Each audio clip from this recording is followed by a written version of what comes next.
Hey mga Choy, once again this is me Alex of JT Rebuilder and Automotive Parts Trading. Okay, for this afternoon I'm going to show you or to update you mga Choy, especially for those who order from us from any part of the world and also in the whole part of the Philippines, no? So these are the unit mga Choy that we are working here, but before that, if you don't forget to like and subscribe in our YouTube channel, no, so that you can see also some of our finished unit.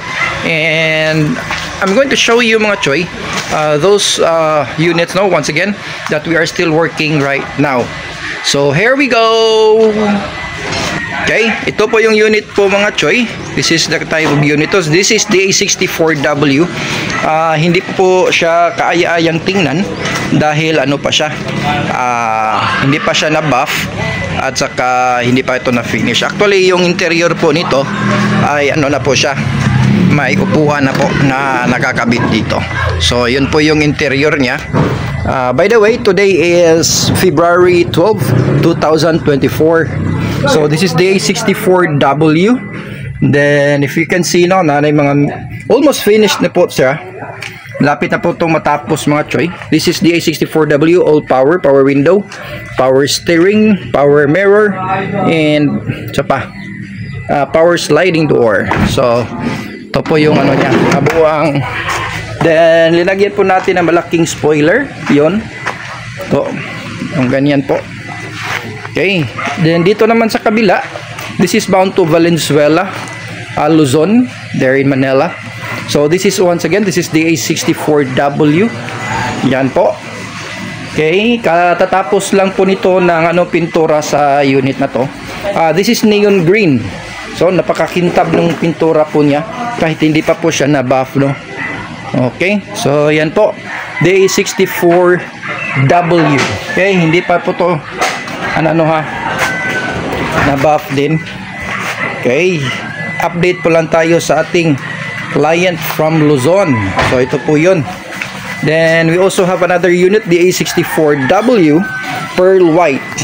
Okay, tapos na po yung ano interior nito dito sa loob.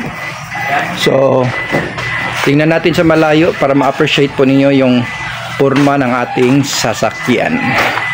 Okay,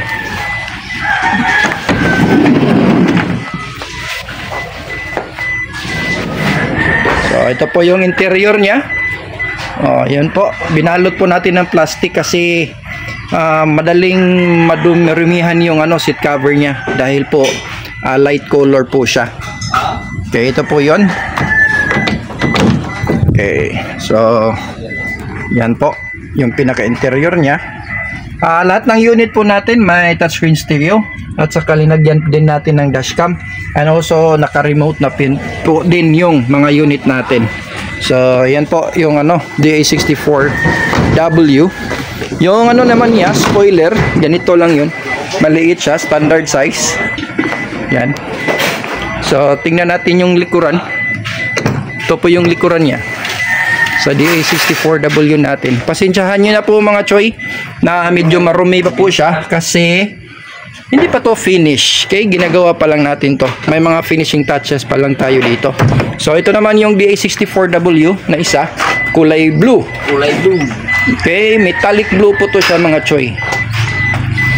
Oh, yan.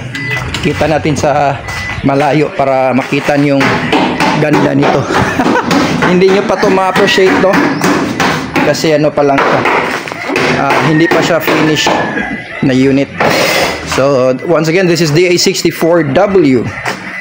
Okay, kulay blue, metallic blue. So para makita ang likuran, ito po yun. Okay, linagyan din natin ng ano mating sa loob. Okay, tapos ito yung ano niya, hatch niya sa likod. Okay, so palayo para makita. So yan, yung mga dyan is mga A64W po yan lahat. Okay, tingnan natin sa malayo para makita po ninyo. Yan, A64W po yan na mga unit na ginagawa po natin dito. Okay, pati yan A64 din yan. Okay, mayroon pa tayo dito sa loob. Ito, A64W. Okay, In my phone, naging blue yung seat cover, pero in reality, that's color green. Anong nangyari? Ito. Yeah, DA64W. Okay, na lang. Okay, that is DA64W also. Metallic green. Okay, metallic green, DA64W. Okay, tingnan natin sa gilid. Sa gidli. Oh, yan, DA64W din yan. Okay, if you wish to order one of this kind of unit, just approach me mga Choy. Let's talk about the price. Yan. Oh, di ba? Napakaganda yung ano niya, seat cover niya. Kahit madilim, kita pa rin. Okay, so ito po yung pinaka-interior, yung pinaka-dashboard niya. So wala pa tong ceiling ha, bare pa lang yan. So yan po yung unit natin na DA64W.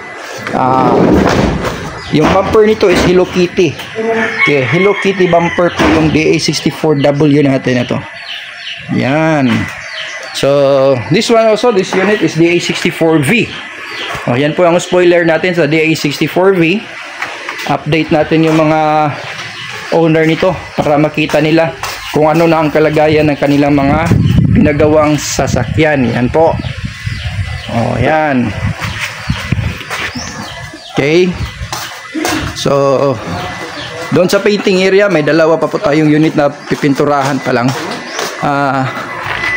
Still applying body filler po sa unit na yun.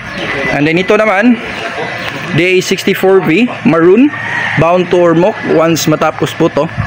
Okay, this one is candy red, DA64V. So, dito tayo. Para makita po ninyo. Yan. So, yan po yung unit natin, DA64V. Then ito naman yung DA63 po natin. Yan, DA63. This is bound to Bohol once matapos na po to. Canopy na lang at saka yung cargador tire na lang po ang kailangan dito para matapos. So, yun po yung unit natin. This is for ano pa, curing period po natin to. Kailangan po patigasin yung pintura. Kaya linagay po natin dito. Kasi kapag mas matigas na pong pintura, mas makintab po ang finish niya. Okay, so this unit is already finished. This is bound to Laguna.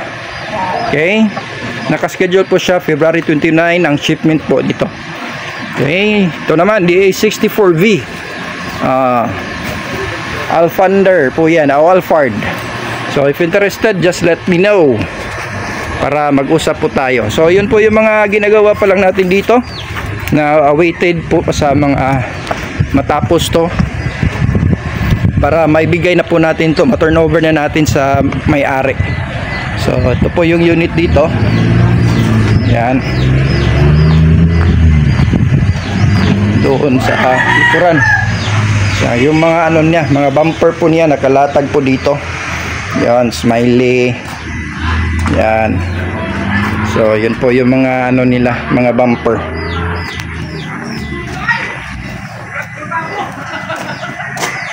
So yun po yung mga unit po na nakikita nyo dyan. So may-ari na po yan. If you wish to order one of that kind of unit po, just make 10,000 down payment so that we can start working on your choice of vehicle. Pwede po kayo makapili ng mga kulay na kahit anong gusto nyo. Katulad po ng mga unit na to sa likuran ko, yon. Yung may-ari mismo ng sasakyan, sila po ang nagpili ng mga kulay. So, huwag kalimutan po na mag-like and subscribe sa ating YouTube channel para always po tayo na updated. So, maraming salamat po sa mga nanonood. Bye-bye!